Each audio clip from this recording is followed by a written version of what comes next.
नमस्कार दर्शक बंधुरा आज आमी रुटी लुचि परोटार संगे खावार जन्य कम तेल और कम मशलाय चटजल्दी आलुर तरकारी रेसिपि आपनादेर संगे शेयर करछि। खेते दारुण हय, अवश्यई रेसिपिटा ट्राई करबेन।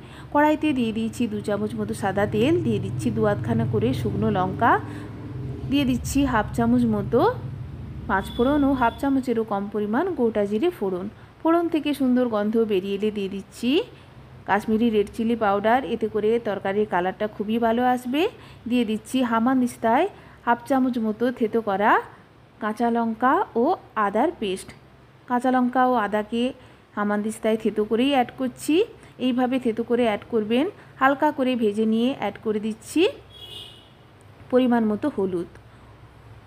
এরপর দিয়ে দিচ্ছি প্রেসার কুকারে লবণ দিয়ে সেদ্ধ করে রাখা আলু।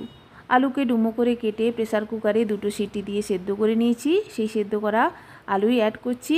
মিনিট দুয়েক ফুটিয়ে নিয়ে দেখুন খুন্তি দিয়ে ভাঙা ভাঙা করে দিচ্ছি যাতে করে আলুর তরকারির গ্রেভিটা একটু ঘন হয়। এরকম কাঁচা লঙ্কা আদার ফ্লেভারে ও পাঁচফোড়ন দিয়ে তৈরি তরকারি খেতে কিন্তু একেবারে অন্যরকম লাগে। অবশ্যই একবার বানিয়ে খাবেন। রোজকার একঘেয়েমি তরকারির স্বাদ বদলাতে এইভাবে আপনারা আলুর তরকারি বানিয়ে খেতে পারেন। খেতে কিন্তু অপূর্ব লাগে। বাচ্চাদের স্কুল কলেজের টিফিনে বা অফিসের টিফিনেও এইভাবে চটজলদি আলুর তরকারি আপনারা বানিয়ে দিতে পারেন বন্ধুরা। রেসিপি ভালো লাগলে চ্যানেলকে অবশ্যই লাইক কমেন্ট সাবস্ক্রাইব করবেন। মিনিট দুয়েক ফুটিয়ে নিলেই রেডি চটজলদি আলুর তরকারি।